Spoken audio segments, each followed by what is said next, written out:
Nagbabagang balita, sabi kayo'y makinig. Digmaan patuloy sa iba't ibang panig ng daigdig. Mga lungsod, wasak-wasak. Bansa, watak-watak. Dugo ng marami dumaranak. At sa gitna ng takot at walang saysay na kabuluhan, bakit pati lang may ilap ng pag-asa sa sangkatauhan? O pag-asa, nasaan ka? Ika'y magpakita at sa aming muli mong ipakita na tunay ka.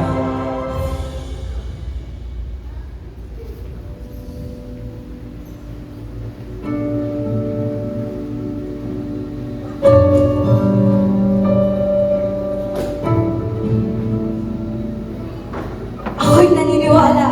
Oo! Isa akong mananampalataya. Pero sa sobrang dami ng nangyayari sa mundo, ako rin ay nanghihina.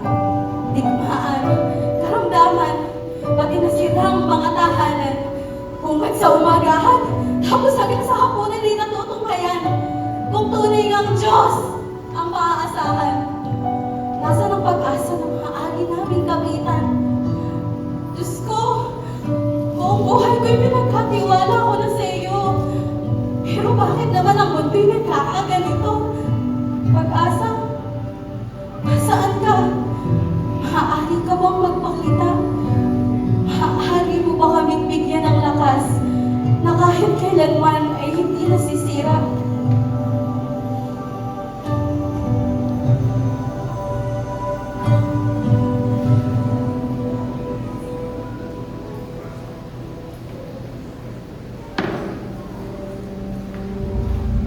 Ako ang tinig ng nakaraan at kasalukuyan, kaya't hayaang aking isalaysay mga tagpo na nagdaan. Lahat ng ito ay hindi na bago, na para magyugto sa bawat kwento. Halina't balikan natin ang Jerusalem noon. 2,000 taon na ang nakalipas na panahon. May mga panahong ang mundo ay ganito rin ang kalagayan. Takot ang siyang naghahari sa karamihan. Roma ang may hawak na malupit na kapangyarihan. At ang pag-asa'y tila patay na. Sa krus ay pinasan.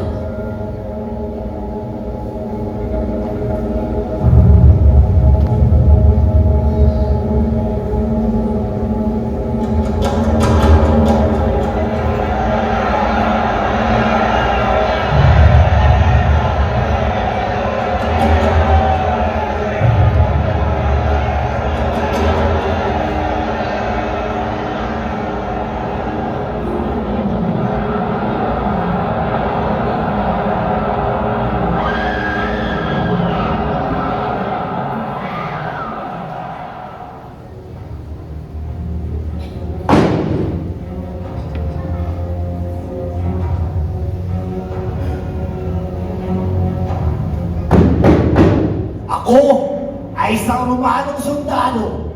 Aking tungkulin ay ginagawa ko taas noo. Sana namang kriminal ang naparusahan. Sana namang rebelde ang nawakasan. Sa utos ng Roma, kami ay makapangyarihan. Batas namin. Walang sinasanto, sino ka man. Ang sino mang sumuhay sa aming kaharian, babagsak sa bigat ng aming kaparusahan. Walang buwang ang awa sa ganitong labanan. Dahil ang wakas ng lahat ay tiyak na kamatayan.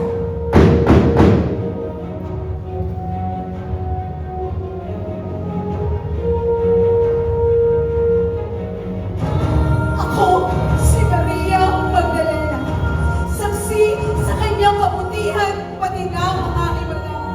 Si Jesus, ang aking Diyos ay hindi kriminal kailanman. Siya ang nagpagaling sa mga may sakit at sugatan. Binuksan niya ang mga mata ng mga nabubula.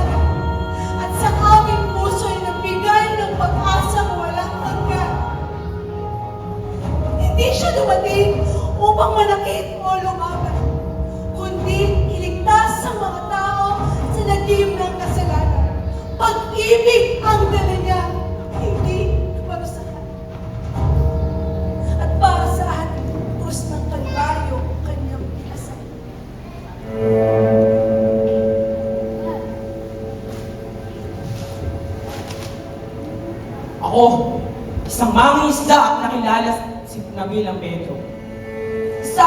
Sa pinakamalamig niyang disipulo, iniwan namin ang lahat upang sumunod sa kanya. Tinalikuran dati namin buhay, lumakad kasama niya. Ngunit, nawigila kami naiiwan sa gitna. Lahat ng aming pinaniwalaan ay tila naglaho na lamang bigla. Sinabi niyang, siya ang Mesiyas, kaya umasa kaming siya ang magliligtas. Ngunit, nahitila wala na siya sa aming landas. Siya'y patay na, kasama ng aming pag-asa na naglaho na parang ulat.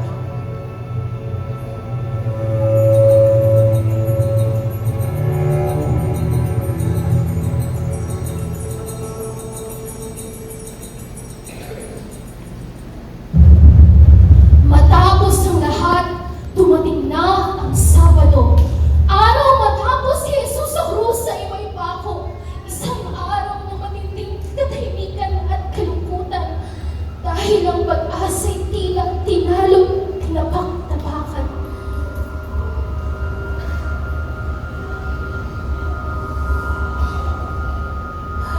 Siya'y aking iniwan nung ako'y natakot. Ako ngayon ay paikot-ikot, di malaman kung saan susuot. Panginoon, o Diyos ko, ang bigat ng nararamdaman ko. Pagmulila, amang ba, lahat mula nang mahimlay ka. Maagang maaga ng linggo ng umaga, bago pa sumikat ang araw sa lupa, si Maria ay nagtungo sa libingan ng Panginoon niya.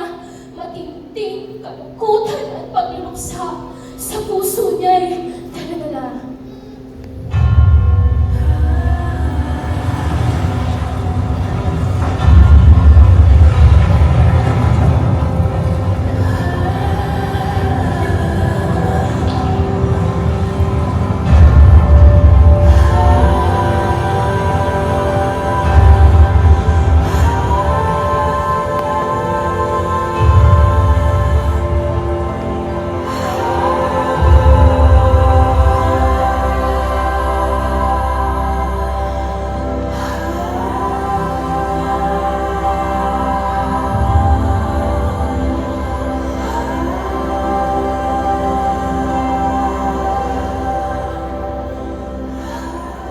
Bakit ninyo hinahanap ang buhay sa mga patay?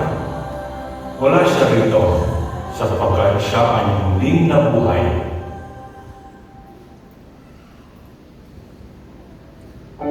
Ang bato! Ang bato! Wala na sa pintuan! Ang katawan niya, si Jesus wala na sa libingan. Inakala namin doon na inilibing ang pag-asa naming pinanghawakan. Kasama niya sa libingang pinalot ng katahimikan. Sa dilim ng punton na tila wala ng kasagutan. Akala namin doon na rin nagtapos lahat ng aming pinaniwalaan.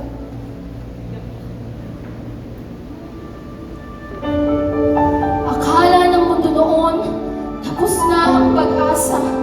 Pero dumating ang linggo matapos ang trahedya. Ang kamatayan ay natalo, ang dilim ay naglaho. Mula sa kamatayan, patungong buhay. Ang pag-asa ay lumabas sa libingang tunay.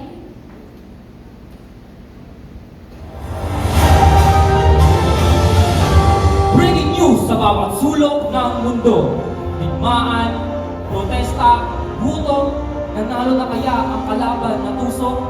Sa bawat araw na para bang sumusong tayo sa gera. O pag-asa, nasaan ka? Hanggang kailan pa rin sa dilim nangangapa?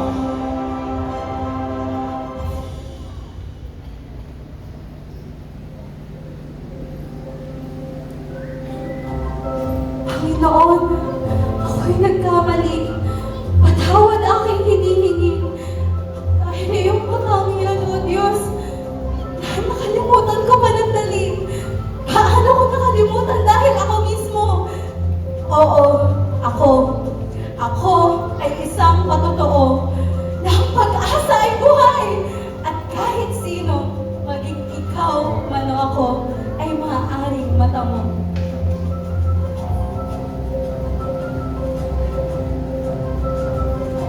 Ang salaysay ng nakaraan ay hindi lamang basta kwento na walang katuturan. Dahil dala nito ang pag-asa na sa atin ay napakahalaga. Mga imperyo'y bumabangon at bumabagsak. Mga digmaan nagsisimula at nagwawakas. Ngunit ibigin ni Kristo, mananatiling bukas, walang laman. Dahil sa Jesus ay buhay, pag-asa ay buhay. At dahil siya'y bumangon muli ng ikatlong araw mula sa libingan, buhay rin ang kapatawaran. Darating ang araw, ang lahat ng ito ay magwawakas din. Sa muling pagbabalik ng hari, buong kapayapaan ay makakamtan natin mula sa kawan